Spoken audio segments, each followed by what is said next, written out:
ॐ भूर्भुवः स्वः तत्सवितुर्वरेण्यं भर्गो देवस्य धीमहि धियो यो नः प्रचोदयात्। ॐ चैतन्यं शाश्वतं शान्तं व्योमातीतं निरञ्जनम् नादबिन्दुसमानीतं तस्मै श्रीगुरुवे नमः। ॐ सद्गुरुचरणकमलेभ्यो नमः। वन्दे भगवतीं देवीं श्रीरामञ्च जगद्गुरुं पादपद्मे तयोः श्रित्वा प्रणमामि मुहुर्मुहुः। परम पूज्य गुरुदेव परमवंदनीय माता जी के दिव्य संरक्षण में विराजमान ऑनलाइन दैनिक स्वाध्याय के आज के सत्र में आप सभी आत्मीय बंधुओं का बहुत बहुत स्वागत, बहुत बहुत अभिनंदन है साथियों। आइए भावपूर्वक आज के सत्र का हम सभी शुभारंभ करें।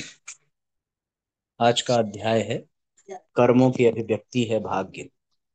चलते रहने से ही व्यक्ति मंजिल तक पहुंच पाता है। चलते रहने से ही व्यक्ति मंजिल तक पहुंच पाता है।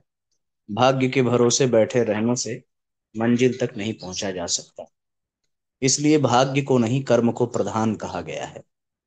कठोर परिश्रम और पुरुषार्थ के द्वारा ही हम जीवन में सफल और सुखी हो सकते हैं। परिश्रम और पुरुषार्थ करने के बजाय आलसी, प्रमादी, अकर्मण्य और निष्क्रिय बने रहने और भाग्य के भरोसे बैठे रहने वाले लोगों को जीवन में निराशा और असफलता ही हाथ लगती है। अस्तु हमें सदैव सच्चाई और पुरुषार्थ के पथ पर सक्रिय रहना चाहिए और चलते रहना चाहिए, क्योंकि कर्म रूपी पथ पर चलते रहने से ही मंजिल प्राप्त होती है। समस्त शास्त्रों में कर्म को ही प्रधानता दी गई है।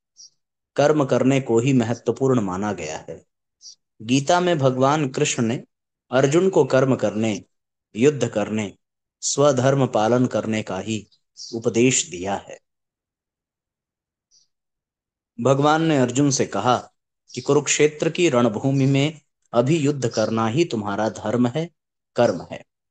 तुम कर्म रूपी धर्म का पालन करो। तुम युद्ध करो अर्थात कर्म करो, पर युद्ध के परिणाम की चिंता, अपने कर्म के फल की चिंता मत करो। तुम सिर्फ कर्म करो और अपने कर्मों को मुझे अर्पित करते रहो। कर्म भाग्य के अधीन नहीं, बल्कि भाग्य कर्म के अधीन है। हाथ की लकीरों में अपने भाग्य को ढूंढने की बजाय अगर हम हाथों से कर्म करें, पुरुषार्थ करें, तो हम जो कुछ चाहें वह प्राप्त कर सकते हैं। गोस्वामी तुलसीदास जी ने रामचरितमानस में कर्म को ही प्रधान कहा है। कर्म प्रधान विश्व करी राखा, जो जस करई सो तस फल चाखा। सकल पदार्थ हैं जग माही, कर्महीन नर पावत नाही। अर्थात गोस्वामी तुलसीदास जी कहते हैं कि विश्व में कर्म को ही प्रधान कर रखा है। जो जैसा कर्म करता है वह वैसा ही फल भोगता है। इस संसार में हर वस्तु उपलब्ध है और हम जो भी पाना चाहें उसे कर्म करके, पुरुषार्थ करके प्राप्त कर सकते हैं। पर जो कर्महीन है, अर्थात जो कर्म नहीं करते, प्रयास पुरुषार्थ नहीं करते, वे उसे प्राप्त नहीं कर पाते। नीति शास्त्र में ही कहा गया है, न ही सुप्तस्य सिंहस्य प्रविशन्ति मुखे मृगाः। अर्थात अगर सिंह शिकार करने न जाए और सोया रहे तो मृग स्वयं ही उसके मुख में नहीं चला जाएगा।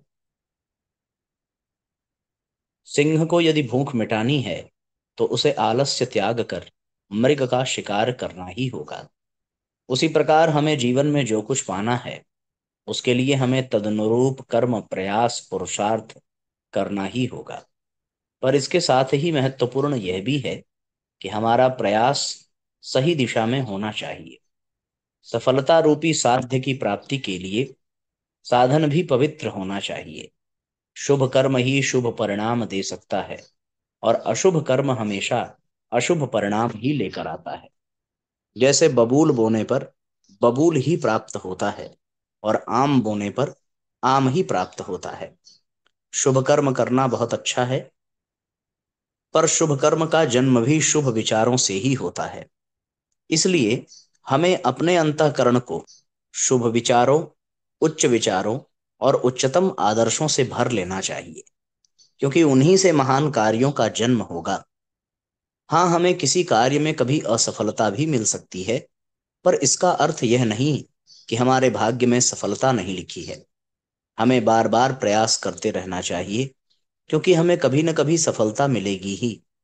इस संदर्भ में परम पूज्य गुरुदेव ने बड़ा सटीक और सुंदर कहा है कि असफलता मिलने का अर्थ भाग्य खराब होना नहीं है, बल्कि असफलता का अर्थ मात्र इतना ही है कि सफलता का प्रयास पूरे मन से नहीं हुआ।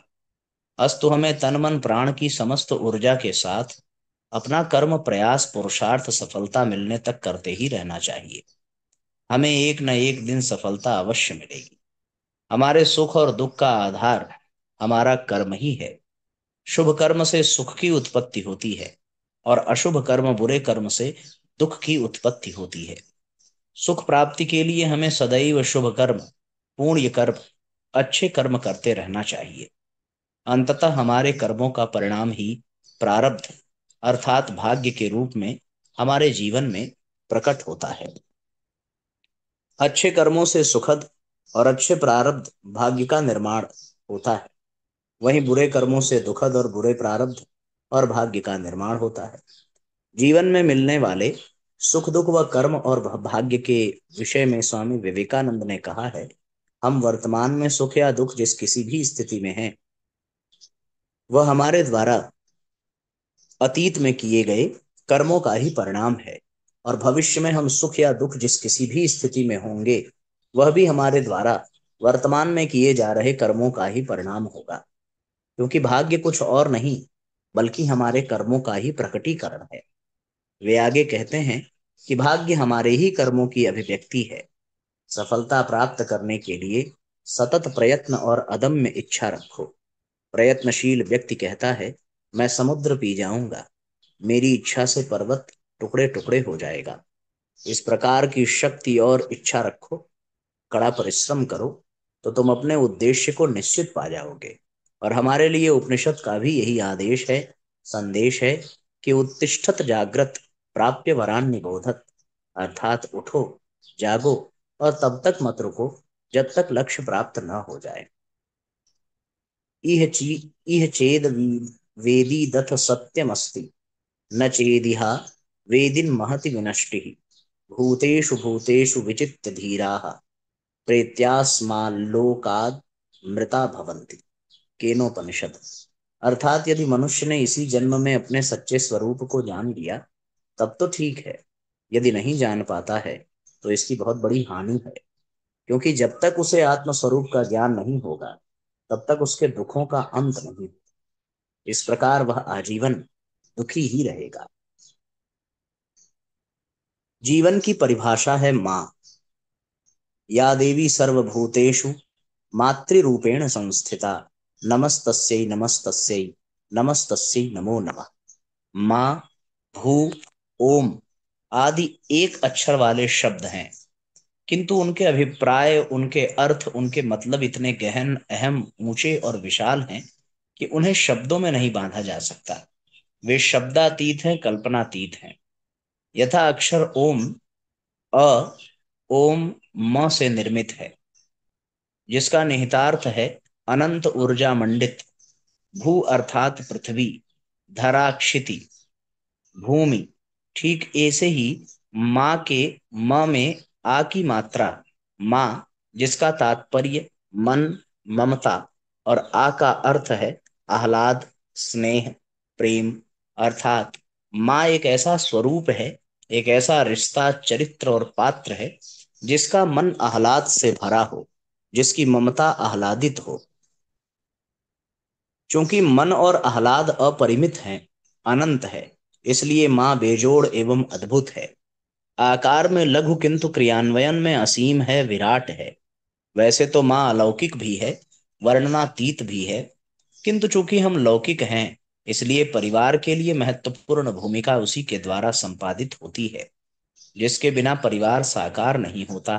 ऐसी माँ, ऐसी जननी, ऐसी शाश्वत स्वरूपा नारी, रूप चाहे कामकाजी हो या गृहिणी, को कभी हम विस्मृत नहीं कर सकते। माँ परिवार का अविभाज्य अंग है। माँ की चाहत अपने पुत्र पुत्रियों पर सदैव समान होती है, न किसी पर कम, न ज्यादा। किंतु परिवार के हर सदस्य को ऐसा महसूस होता है, ऐसा लगता है कि माँ सबसे अधिक उसे ही चाहती है। पिता चाहे कितने ही अच्छे क्यों न हो, संतानें पिता की तुलना में माँ के ज्यादा निकट होती हैं। माँ के विषय में यह कितना सार्थक सत्य है कि हर शिशु की पहली गुरु माता ही होती है। बच्चों का पहला संवाद भी माँ से ही होता है। बच्चा पहला शब्द भी माँ कहकर पुकारता है, और बच्चे का सर्वाधिक सानिध्य भी माँ के साथ ही होता है। माँ अपने शिशु को संस्कार देती है, आरंभिक शिक्षा देती है, उसका भरण पोषण किशोर होने तक करती है। और बच्चियां तो सब कुछ माँ से ही सीखती हैं। तब तक सीखती हैं जब तक वे विवाहित होकर विदा नहीं हो जाती। माँ बच्चे बच्चियों के बहुत करीब होती है, इसलिए माँ को उनकी पसंद नापसंद का भी भली भांति पता होता है। माँ चाहे पढ़ी लिखी हो या अनपढ़, वह संतानों को हमेशा श्रेष्ठ बनाने में ही जुटी रहती है। इतिहास गवाह है कि माँ ने सदैव ही अपने बच्चों को सही राह दिखाई। इसीलिए कहा गया है, पुत्रों को पुत्रो भवति, माता को माता न भवति। अर्थात एक बार संतानें गलत मार्ग पर जा सकती हैं, पर माँ कभी कुमार्ग पर नहीं जाती, कुमाता नहीं होती। चाहे पौराणिक समय रहा हो या आधुनिक, माँ में माँ ही दिखी। यदि किसी विशेष माँ का उदाहरण दिया जाए तो अन्य माताओं के साथ अन्याय होगा, क्योंकि सारी माताएं ही विशेष होती हैं। माँ एक ऐसा शब्द है, एक ऐसा अक्षर है जिसमें ममता उमड़ती है और स्नेह रिश्ता है। माँ के गुण भी असीमित हैं, उसे कुछ या एक गुण में परिभाषित नहीं किया जा सकता। माँ की गोद, माँ के आंचल में वे समस्त सुख हैं जो इस लौकिक संसार में है। माँ के बिना शिशु की और शिशु के बिना माँ की तो कल्पना ही नहीं की जा सकती है। ऐसे ही बिना माँ के परिवार के विषय में सोचना भी संभव नहीं है। माँ को और माँ के मनोविज्ञान को जानना समझना लगभग असंभव है। माँ प्रकृति की परमपिता परमेश्वर की प्राणियों के लिए एक अद्भुत, अप्रतिम व अलौकिक उपहार है, देन है। माँ शास्त्र सम्मत है, माँ ज्ञान विज्ञान सम्मत है, माँ अध्यात्म है, विचार है, निराकार भी है और साकार भी है। माँ पूजनीय है, वंदनीय है, अभिवंदनीय है। माँ संप्रदाय, समुदाय व सांसारिकता से परे है। माँ के विषय में, माँ की महिमा में बखान करना अर्थात अथाह समुद्र की जल राशि में से कुछ बूंदें निकालना है। मनुष्य या प्राणी पितृ ऋण से भले ही उऋण हो जाएं, मातृ ऋण से उऋण होना संभव नहीं है। इसलिए कहा गया है, जननी जन्म भूमिश्च स्वर्गादपि गरीयसी। माँ के विषय में कवियों, शायरों, साहित्यकारों ने भी बहुत लिखा है। यहाँ ये कहना कोई अतिशयोक्ति नहीं होगी कि माँ के मंदिर सदैव शिखरों पर ही होते हैं। माँ गंगे, माँ भारती, मातृभूमि हमारी, हम सबकी अस्मिता है, पहचान है। माँ ही संसार है, माँ ही जीवन है, माँ ही हमारे जीवन को परिभाषित करती है। माँ हमारे हृदय में संवेदना का सजल भाव प्रवाहित करती है। अतः हमें माँ की सेवा करनी चाहिए। ब्रह्मर्षि याज्ञवल्क्य राजा जनक की सभा में विराजमान थे और शंकाओं का समाधान कर रहे थे। राजा जनक ने पूछा, प्रकाश का स्रोत क्या है, और वह न मिले तो किसका आश्रय पकड़ा जाए। याज्ञवल्क्य ने कहा, सूर्य प्रमुख है, वह न हो तो चंद्रमा, चंद्रमा न हो तो दीपक, दीपक न हो तो विज्ञ जनों से पूछकर प्रकाश प्राप्त करें। राजा जनक ने पूछा, कोई बताने वाला न दिखे तब। ऋषि याज्ञवल्क्य ने कहा, तब अपने अंतः विवेक के आधार पर मार्ग अपनाएं। सांसारिक प्रकाश न मिलने पर उसी की ज्योति यथार्थता बताती है। ये साथियों दूसरा अध्याय और उसमें की एक छोटी सी कहानी पूरी हुई। व्यक्ति अपने अंतः विवेक की प्रेरणा पर चले तो निस्संदेह उसका कल्याण हो जाए। अब तीसरा अध्याय है साथियों, मन को मौन करने का विधान। ध्यान एक उच्च स्तरीय विधा है। अपने मन को पवित्र करने के लिए, उससे उभय पक्षीय निर्माण की दिशा में बढ़ने के लिए जिस चेतना द्वारा ध्यान किया जाता है वह अत्यंत विलक्षण है। उसके लिए शब्द पर्याप्त नहीं है। ध्यान हर प्रकार की व्याधि से मुक्ति का उपाय है, बशर्ते इसे ठीक से किया जाए। सही ध्यान क्या है? जो ओढ़ा हुआ है उसे त्यागना सीखें, बिना आसक्ति के विचरण करने में समर्थ हों।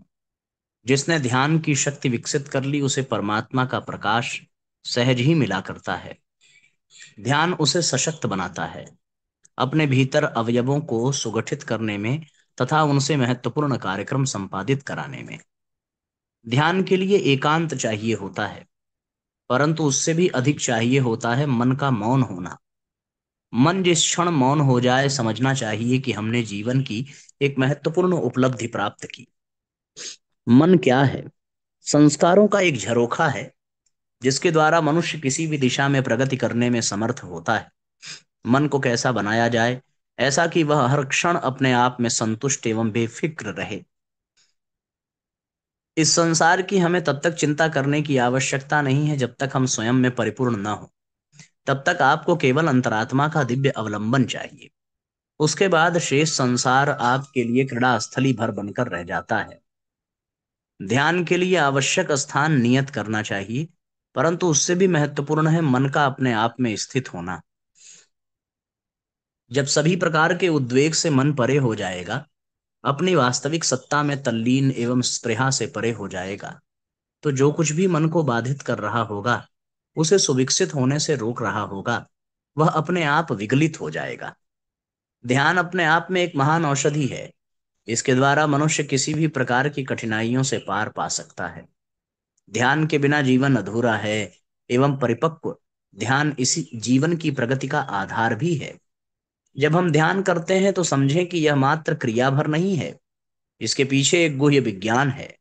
आप उसे समझ जाएंगे तो ध्यान को एक नए ही रूप में स्वीकार सकेंगे। ध्यान कब करना चाहिए? जब जब मन व्यर्थ के विषय जालों में स्वयं को खड़ा पाए। ध्यान की उपयोगिता ही ये है कि वह हमें पूर्ण रूप से जागरूक एवं हृदय से संचरित महान ज्योति के दर्शन कराता है। यदि ध्यान अपने चरमोत्कर्ष को प्राप्त करता है तो परमात्मा का साक्षात्कार होता है तथा मनुष्य के विकार संपूर्ण रूप से मिट चलते हैं। इसे ही केंद्रीय आरोहण कहते हैं कि आप ध्यान के योग्य बन पाए। पहले अपनी दिनचर्या को व्यवस्थित करिए, फिर यह देखिए कि कहीं उसमें कोई कमी तो नहीं है। ध्यान अंतः ऊर्जा को विकसित करने की कला है। जो ध्यान का हो गया उसे एकमात्र इस बात की चिंता करनी रह जाती है कि क्या मैंने परमात्मा के प्रति अपने कर्तव्य को पूर्ण किया। यही ध्यान की फलश्रुति है। आप तब तक ध्यान का संपूर्ण लाभ नहीं उठा सकते जब तक कि ध्यान आपके जीवन को परिवर्तित करने में सफल न हो गया हो। ध्यान का अर्थ ही है जो अनवरत चले। इसके लिए जीवन को ऐसा बनाइए कि वह सदा दिव्य उद्देश्यों एवं पवित्र कर्मों की दिशा में ही बढ़े। यदि जीवन महान है तो ध्यान की कोई विशेष उपयोगिता नहीं रह जाती है। ध्यान हमारे अंतरंग में समाहित हो स्वतः ही मुखरित होने लगता है। आप ध्यान को एक प्रक्रिया मात्र मत मानिए, यह संपूर्ण जीवन शैली ही है। जिसका जीवन ध्यान नहीं बना, उसने अभी जीना ही नहीं सीखा है। ध्यान कोई विशेष विधा नहीं, यह तो परमात्मा की वाणी का स्मरण भर है। इसे करने के लिए तैयार हो जाइए। ध्यान की ऊर्जा रश्मियों से अपने जीवन को महान बनाइए तथा सदा निश्चिंत रहिए कि हम अपने लक्ष्य की दिशा में बढ़ रहे हैं। इसे ही चरितार्थ करने हमने जन्म लिया है। हम तब तक परिपूर्ण नहीं बन सकते जब तक आत्मा अपने बंधनों से मुक्त होकर अपने दिव्य उत्तरदायित्व की पूर्ति न करे। वह उत्तरदायित्व यही है कि हम आदर्श मानव बने। कभी भी भीतर अवस्थित चेतना को बाहर उलझावों में, आत्म प्रताड़ना के द्योतक अनेकानेक क्रियाकलापों में तथा किसी भी ऐसी दिशा में नियोजित न करें जो कि परमात्मा के विरुद्ध हो। हमें अपने जीवन को महान आकांक्षाओं से अभिपूरित करना चाहिए। क्षण भर के लिए भी किसी अन्य विषय का स्मरण करना महापाप है। इसके लिए आप पूर्ण तत्पर हो जाइए। परमात्मा से अपनी भावनाओं को एक रूप कर दीजिए, ताकि वह आपके जीवन को सही दिशा दे सके, जो कि उसके लिए अभिप्रेय है। ध्यान के लिए कोई भी स्थान चुनिए, कैसी भी क्रिया प्रणाली अपनाइए तथा किसी भी नियत समय का निर्धारण करिए, परंतु स्मरण रखिए कि ध्यान आपकी आत्मा का परमात्मा से वार्तालाप है। इसे अपने तक ही सीमित न करें, क्योंकि ध्यान महान उत्सर्ग की प्रार्थना भी है एवं स्वयं को निछावर कर देने का संकल्प भी। इसके बिना जीवन परिपूर्ण नहीं बनता, एवं ध्यान ही इसकी महानता का सूत्र है।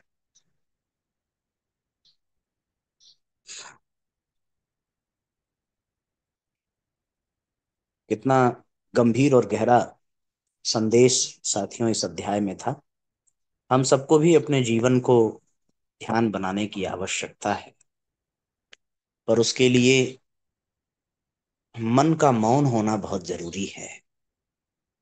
मन का मौन होने का तात्पर्य मन बेफिक्र हो जाए। मन के मौन होने का तात्पर्य है कि मन संतुष्ट रहे, यानी जो परिस्थिति हो सब स्वीकार करें, और किसी की चिंता तब तक करने का हमें कोई अधिकार नहीं है जब तक हम स्वयं में परिपूर्ण ना हो। जब हमारे हाथ में कुछ है नहीं, तो फिर चिंता करने का कोई मतलब भी तो नहीं है।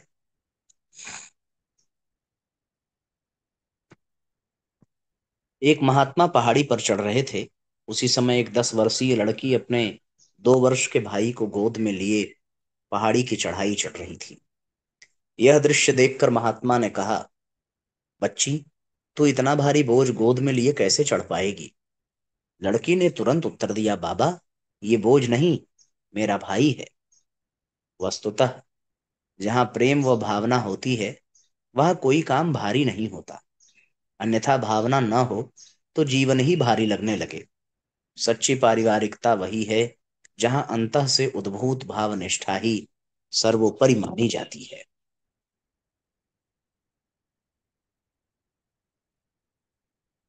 बाहर नहीं है, भीतर है संतोष। ये साथियों चौथा अध्याय है। तीर्थ यात्रा से पाप कष्ट मिटते मिटते हैं, कटते मिटते हैं। इसलिए तीर्थ यात्रा की जाती है कि करने वाले के अंदर यदि कोई दुर्भाव हो तो उसका निवारण हो जाए, मोह नष्ट हो जाए, अंधकार की कहीं क्षीण किरणें भी हों वे नष्ट हो जाएं, प्रकाश की किरणें जगमगाने लगें। परमात्मा का नाम लेने से इसी उद्देश्य की प्राप्ति होती है। नाम संकीर्तन और नाम महिमा के इस महत्व को बहुत कम लोग जान पाते हैं। गोस्वामी तुलसीदास जी ने राम नाम का फल तत्काल बताया। जिन्हें श्रद्धा है, विश्वास है, वे अनुभव कर सकते हैं। परीक्षण की दृष्टि से हम एक बार अपने मन को खूब चंचल बनाएं और उसमें तम आने दें। उस समय राम शब्द का 5-10 बार उच्चारण करने पर हम देखेंगे मन अब पहले जैसा चंचल नहीं होता। मन में उठने वाली कामनाओं के जाल में कुछ कमी आती है। हम गहराई में उतरते हुए देखते जाते हैं कि तामसिक कामनाओं का वृत्तियों का जाल कटता चला जाता है। गोस्वामी जी ने रामचरितमानस के मंगलाचरण में ही व्यक्ति को सावधान कर दिया है। यदि तुम भगवान के दर्शन चाहते हो तो वह परमात्मा अत्यंत निकट है, जिसके स्वरूप को वेदांत ने स्पष्ट किया है। भक्त ही परमात्मा को अपने निकट बैठाता है। परमात्मा केवल मंदिरस्थ ही नहीं होता, जिसकी जितनी एकाग्रता जिसके साथ होती चली जाती है, लौकिक जीवन में भी वह व्यक्ति उसे उतना ही प्रिय लगने लगता है। यहाँ तक कि वह उसे हृदयेश्वर कहकर संबोधित करता है। मंदिरेश्वर परमात्मा तो दूर है, परंतु हृदयेश्वर परमात्मा के दर्शन करना हो तो श्रद्धा आवश्यक है। कभी कभी शुरू शुरू में साधक घबरा जाता है कि मुझे ईश्वर दर्शन कैसे होंगे। गोस्वामी जी प्रारंभिक साधक को ही सावधान नहीं करते, सिद्ध को भी सावधान करते हैं। क्योंकि जब कोई सिद्ध बन जाता है तो वह अपने को विधि निषेध से अलग मानने लगता है। समाज उसे देखता है कि इसके आचरण से ऐसा कुछ नहीं मिल रहा है जो हमारे लिए आचरण योग्य हो। शायद देखने वाला समाज उस सिद्ध से कहीं अच्छा जीवन जी रहा होगा। ऐसे व्यक्ति को देखने के बाद वह अधोमुखी होता है। इसलिए गीता और मानसकार ने साधकों को कुछ नहीं कहा, श्रेष्ठ लोगों को ही कहा है। जैसे श्रेष्ठ पुरुष आचरण करते हैं समाज के लोग वैसे ही अनुकरण करते हैं। गोस्वामी जी कहते हैं कि सिद्ध होने पर भी व्यक्ति तब तक अपने अंतः स्थित भगवान का दर्शन नहीं कर सकता जब तक श्रद्धा और विश्वास नहीं हो। वहीं परमात्मा हमारे भीतर वह बहुत ही निकट है। परमात्मा हमारे हृदय में रहता है। उसका ध्यान करें तो बड़ा आनंद आता है। दुनिया की सारी वस्तुएं एक ही व्यक्ति को दे दी जाएं, तब भी उसके लिए पर्याप्त नहीं होंगी। इसलिए जितना मिला है उसे पर्याप्त मानने की चेष्टा करें। इसका उपाय एक ही है कि विचार पूर्वक माने कि जो प्राप्त है वही बहुत है, वही पर्याप्त है। जो प्राप्त नहीं है उस स्वप्न राज्य में घूमेंगे तो मिल पाएगा या नहीं, यह कहना कठिन है। यदि मिल भी गया तो उसके उपभोग की सामर्थ्य रखेंगे या नहीं, इसे भी कौन जानता है। आज मनुष्य प्रतिस्पर्धा की दौड़ में किधर भागा जा रहा है। गांव से नगर में, नगर से महानगर में, महानगर अच्छे नहीं लगे तो विदेश प्रवास, विदेश में भी एक एक देश से दूसरे देश में गया। जिसे धरती पर सुख नहीं मिला तो उसको और कहीं सुख की कल्पना कैसे सुख दे सकती है। आज के मानव की स्थिति मृग मरीचिका जैसी हो गई है। जैसे ग्रीष्म काल में हिरण को मरुस्थल में झिलमिलाने वाली सूर्य की किरणें पानी की खोज में ले जाती हैं, पर वहां भी मरुस्थल ही मिलता है, ठीक वैसी ही स्थिति हमारी हो रही है। हम जैसे भी हैं, जीवन में सत्कर्म की कला सीख जाएं तो सुख और दुख की परिभाषाएं बदल जाती हैं। हम जान पाते हैं कि जीवन में सुख क्या है। जीवन में सुख एवं संतोष स्वयं में है, बाहर नहीं है। अतः हमें सत्कर्म एवं सद्भाव के द्वारा स्वयं के अंदर संतोष पाने का प्रयास करना चाहिए। यही सुख है। सो साथियों, आंतरिक संतुष्टि ही सबसे बड़ा सुख है। मगध के राजा श्रोणिक भगवान महावीर के परम भक्त थे। उन्होंने राज्य में घोषणा करा रखी थी कि राज्य के जो लोग श्रावक व्रत अपना लेंगे उनका कर माफ कर दिया जाएगा। यह सुनकर सभी स्वयं को श्रावक व्रतधारी बताने लगे, जिससे बड़ी समस्या उत्पन्न हो गई। समस्या राजा को बताई गई। राजा ने सच्चे श्रावकों की पहचान के लिए एक योजना बनाई। उन्होंने एक बड़े मैदान में काले व सफेद तंबू लगवाए और घोषणा कराई कि सच्चे श्रावक सफेद तंबू में चले जाएं और शेष काले तंबू में चले जाएं। घोषणा के कुछ देर में ही सफेद तंबू खचाखच भर गया, जबकि काले तंबू में कुछ ही लोग थे। राजा ने काले तंबू में बैठे लोगों को सच्चा श्रावक घोषित कर दिया और उनका कर माफ कर दिया। अन्य लोगों को राजा का यह निर्णय उचित नहीं लगा। उन्होंने राजा से इस संदर्भ में प्रश्न किया तो राजा ने काले तंबू में बैठे लोगों को बुलाया और उनसे पूछा, वे स्वयं को सच्चा श्रावक क्यों नहीं मानते। उन लोगों ने उत्तर दिया, हम सच्चे मन से श्रावक धर्म का पालन करना चाहते हैं, फिर भी हमसे कोई न कोई गलती हो ही जाती है, इसलिए हम स्वयं को सच्चा श्रावक नहीं मानते। प्रश्न पूछने वाले को भान हो गया कि सच्चा श्रावक आडंबर में नहीं, आचरण में विश्वास रखता है।